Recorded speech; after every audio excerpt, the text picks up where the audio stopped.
District 5 defending champion Riceville is picked to win again, with Denver returning 12 starters a close second. Those two meet the final game of the season. Moving south to District 6.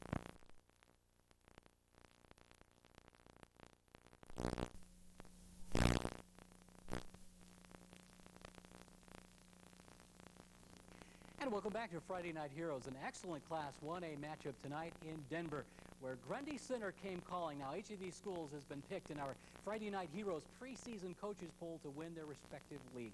Last season, there was just one touchdown difference between these two as Denver came out on top. The Spartans of Grundy Center with new head coach Bruce Huber. Tonight, the Denver Cyclones came out all charged up in the second quarter. No score, Denver in red.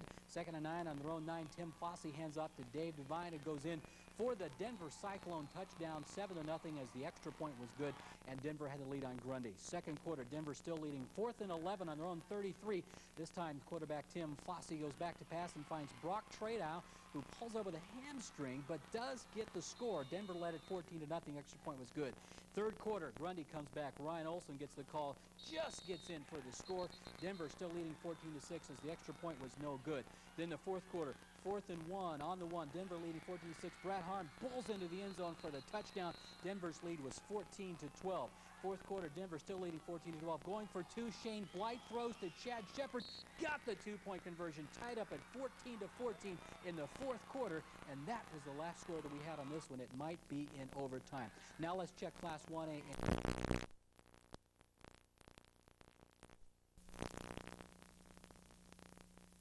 Decorah. On to Denver tonight in Class 1A, where Guttenberg was the guest after breaking a 31-game losing streak last week. They were charged up for another win after defeating Edco. But the Denver Cyclones had something else in mind, up 28-0. Quarterback Kylie McGueen passes to Andy Moser, though, for a nice gain for Guttenberg as the Pirates trying to get something going. They had their chances. Check out Denver's Corey O'Brien, saw the ball pop straight up. Guttenberg would recover deep inside the 20 as Joe Backus recovers, but the Pirates could not score on that attempt. But Guttenberg gets another chance. Denver quarterback Tim Fossey, an ill-advised throw at best here. The only guy around it was Slade Balls for Guttenberg, but he can't hold on. He may have scored if he could have hung on to that one. Instead, Denver will come back and score. This time a well-advised throw by quarterback Tim Fossey to Eric Christian to tie in a 26-yard pass play. And Denver, at last check in the third quarter, was leading this one 34-0. The Cyclones with matters well in hand. At the play, they will meet next week. And if both win tonight, they would clinch playoff spots regardless of next week's outcome. For the Denver Cyclones, though, that meant a win over Sumner tonight, and they were psyched up for this one, as the fans were as well. Sumner with the ball in white. Denver already leading 14-0. 3rd and 10 on their own 48. Brooks Smith, the quarterback, back to throw, but Dave Devine would be there for the Denver interception. The drive after the interception would lead to another score. Denver with the ball leading 14-0. 2nd and goal on the 2. Dave Devine with the call. He goes in untouched, the easy 6. Denver up 21-0 after the extra point was good.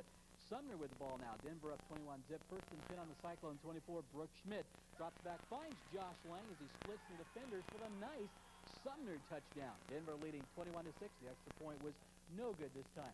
Later, Denver with the ball 3rd and 13 on the Sumner 25, but Dave Devine, he scoots straight up the middle. He had 6 touchdowns tonight. Denver leading 27-6, and a little bit later with 4 seconds left before the intermission, and 1st and 10 on the Aces 14 with a field goal try. Aaron Tripolini to try, but it's a fake. Tim Fossey takes it and finds Dave Devine for the touchdown, and it would be Denver winning this one rather easily tonight, 47-6 over Sumner. Now in Class playing goes on to defeat Regina 48-7. The Denver Cyclones, they were divine tonight against Sumner on the home turf. Dave Devine had a big night. Watch here, fake kick. Tim Fossey's going to find Dave Devine in the end zone. Ladies and gentlemen, that just happened to be his 5th touchdown of the night.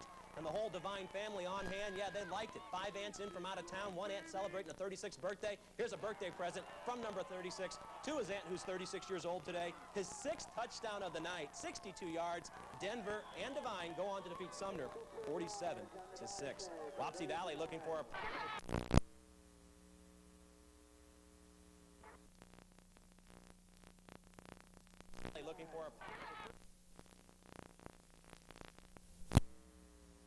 the same for our Athlete of the Week. Denver Cyclones tailback Dave Devine, number 36, was in a zone a lot last Friday night against Sumner. Dave, to put it bluntly, was simply divine, scoring 6 touchdowns and leading Denver to a 43-6 victory. It was great. I mean, going to halftime, I had 5 already, and I mean, it was just a dream, really. Friday night's performance may have been a dream, but it was certainly no accident. In 7 games so far this season, Devine has rushed for more than 1,100 yards and scored 22 touchdowns. Some big numbers, but Devine is quick to give credit to the big guys up front. My offensive line is just playing outstanding. I have holes sometimes 5-6 feet wide to run through, so it doesn't take. You don't have to be anything special to run through holes that big. Denver head coach Mark Gunther says that's just Dave being Dave, modest and unselfish. He's definitely unselfish. You know, whatever happens, happens. He doesn't. He just creates for himself and for the team, and himself being not so much for the glory or whatever, just for the team.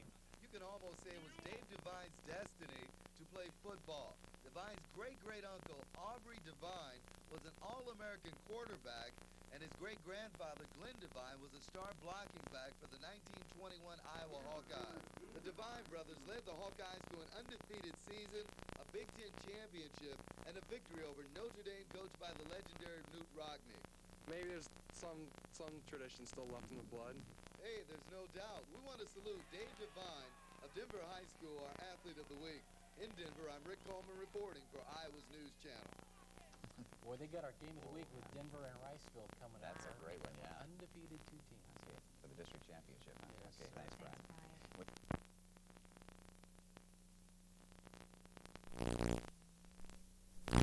Number 6, Riceville. Each team was undefeated in district play, so the winner tonight would take home the district title and a playoff berth.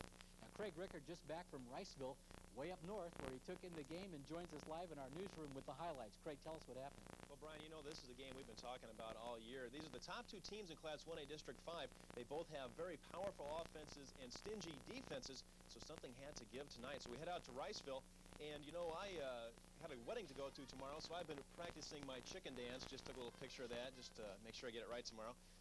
First quarter, no score. Riceville in black. It's going to be Daryl Saruta, 3 yards in the score, and it's 7-0 Wildcats. But Denver would counter with their speed versus Riceville's power. Dave Devine is going to take it right up the gut, 33 yards, and that would give them a 1st and goal on the 6. But check out the Riceville defense. 4th and goal, the big stop on Devine, and it's still 7-0 Riceville. Riceville had trouble moving the ball in the first half, but in the 3rd quarter, it's going to be John Saruta, and he smells the meat and potatoes, and he's headed for the kitchen. This is a 70-yard play through the wind and rain, and that made it 14-0 Wildcats. And the Wildcats would hold on to whip Denver 27-6, but the good news, Denver's still in the playoffs, as is Riceville. Brian? Well, you know, Craig, the thing that really impressed me about this, and something that actually on Score Wars Bobby Hansen had mentioned earlier this afternoon, he thought the defense would be critical in this game, and that's the reason why he picked Riceville. Turns out he was exactly right. Yeah, the defense was the mainstay of this game. Both teams played tremendous defense. There wasn't too many missed tackles. Plays were pretty clean. There wasn't a lot of penalties. But that crucial 4th and goal where Denver was stopped by Riceville, that was pretty much, I think, the turning point of the game. Even though it was so early, from that point on, Denver really didn't get a lot of things going. Devine was a marked man, probably, our Athlete of the Week. I'm Yeah. sure Riceville was expecting that guy. I think we kind of jinxed these guys. I'd like to see the stats on how our Athlete of the Weeks do the following week in their game. I think we put some sort of hex on them or something. I'd like to see those the stats. Riceville assistant coach had called earlier this week wanting to know about if I knew anything about the point system, and it looked as if they had to get more points than Denver needed to make the playoffs, and it looks like Denver, with 1 district loss, probably has more points than any other team with 1 district loss in the state, so it's almost assured that they'd be in. Riceville really needed this win to make sure they were in. Yeah, this is the game they needed. They got it tonight. They're both in the playoffs. 2 good teams. They might meet down the road. We'll have to see. We'll have to wait and see. Craig, thanks a lot. Nice job tonight, way up in Riceville tonight. Branch, Appalachia. Our next game matches a pair of teams with 7-2 records, Denver and North Tama, who was 2-7 last year. Each one came into the first round on the heels of a season-ending loss, though. And for details on what happened in Traer tonight, we go to the newsroom where Craig Rickard is standing by. And Craig, fill us in on what happened tonight in Traer. Well, Brian, this game is the biggest thing to happen in Traer since they stopped having Czech Fest a few years back. North Tama was looking to turn themselves into a town with not just a football team, but a football program as well. But in order to get to that second round, they would have to get past the playoff-savvy Denver Cyclones. And unfortunately, the Red Hawk defense would find themselves on the field a good share of this game. Denver took advantage of things pretty much right from the start. If we can go to the tape here, we can see that it's first quarter, 7-0. Denver would be in white. And Dave Devine is the man. He's going to take the draw, and he's going to bust clean through the Red Hawk defense. And 55 yards later, he's going to set up his team with a first and goal. They would later score to make it 14-0 Cyclones. Big play here. 10 seconds left in the half. 21-0 already. Tim Fossey of Denver is going to find Brock Tradow inside the 10. And as you'll see, there was still 1 second left on the clock. Time for one more play, and they would capitalize. Once again, it's going to be Fossey. Check out the diving catch by Andrew Fober. End zone, that's good. 28-0 at the half, and Denver was well on their way. Second half, more Denver. Once again, it's going to be Devine. He's going to go 35 yards, refusing to be brought down. No one can stop him. The wet turf not affecting him. 35. Kyle Lorenz of the Red Hawks would avoid the shutout as he goes in from 1 yard out. Your final 35-6. Denver moves on to the second round. And I don't know who we're going to play. Either way, either one. Would like to play at home, though. And we want to come play our best football. It doesn't matter who we play. We want to do our best and just hopefully come out with another victory. And, Brian, once again, I got to see Denver for the second week in a row. Last week, their defense impressed me. Tonight, it impressed me even more. They shut down that North Tama bread-and-butter running attack, didn't even give them a chance. The touchdown that North Tama scored was after a Denver fumbled punt where they got the ball at first and goal and finally pounded in to get the score. Now, Craig, I saw North Tama play last week when they lost to Hudson, and one of the problems they had was they'd get the ball inside the 20, inside the 10, and just couldn't put it across for any scores. They'd come up empty. Was that a problem North Tama was having again tonight? Well, the basic problem was, Brian, that Denver defense was just too good. They didn't have any chances to get the ball inside the 20-yard line. The only red zone opportunity that they had was that last one there where they scored, and that was due in part, in most part, to the Denver fumble on the punt. All right, Craig Rickard, thanks a lot for your work tonight down in Traer. And too bad for North Tama, but looks like they may have a program after all. Yeah, they do. They sure do. All right, Craig Rickard reporting from our newsroom tonight. Well, let's check the Class 1A playoff field to see who's still in and who goes home. And there answers Coach Gunther's question, as Denver will now play Riceville, and that game will be in Riceville on Monday night. That's the next round of the playoffs, as 6th-ranked Riceville in I guess a slight upset over Lake Mills 13-6. We'll move on to find the...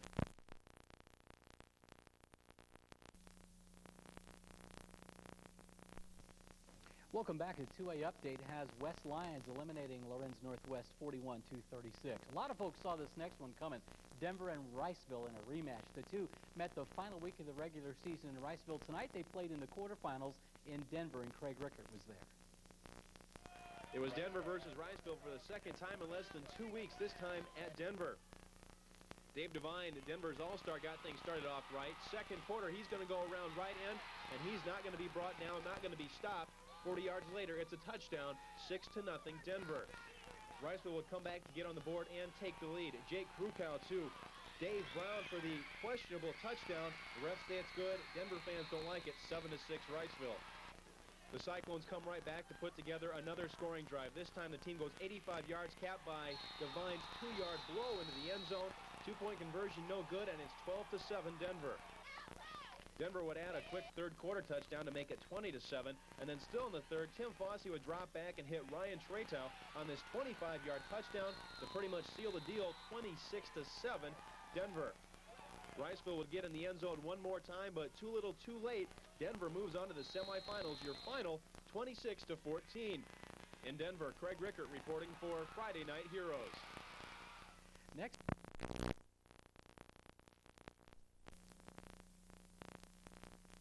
39-0. The state high school football playoffs continue today in Class 1A. The Denver Cyclones, trying to make it to their first championship game ever, battled Pocahontas in a semifinal round game at the Unidome. Cyclone star Dave Devine was going to get things started early for his team in the first quarter. Devine runs it in from a yard out to give the Cyclones a 7-0 lead. Second quarter action, and it's Devine again, this time into the other end zone, folks, at the other side of your screen. This time Cyclones went up 14-0 at halftime. Later in the game, watch the hit Eric Christian puts on the Pocahontas quarterback. Man, that's painful. The ball is loose, and Wade Geary scoops it up and goes 76 yards for the Denver touchdown. The Cyclones would score again late in the game, and they would move on to the final, scorching Pocahontas today 28-0. Earlier in the Unidome action today, as we go to highlights. 1A, 2A, 3A, 4A looks for at the end of the year is getting into that last game.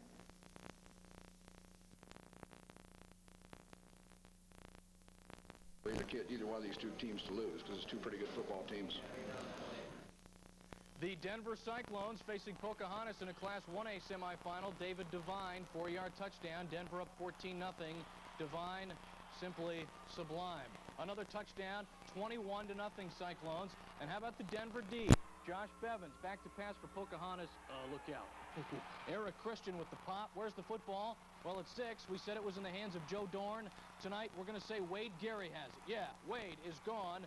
Denver with the big 28-0 win. They'll play for a state title next weekend. Dave Devine ran real well and did a good job on the perimeter.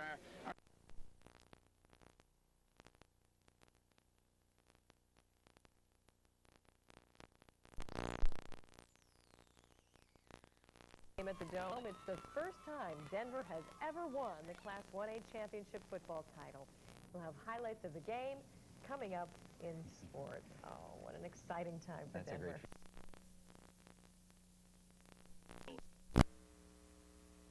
Time of year. It's kind of like March, only we get it in November. The holiday season has sort of begun with the weekend of the high school football final. You got it. And what a great feeling it would be to make it to that game. You betcha.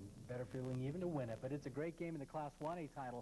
Denver today hoping to complete a Cinderella season facing powerful and third-ranked Madrid. The Denver Cyclones on defense in red found themselves behind early on the third play of the game. Madrid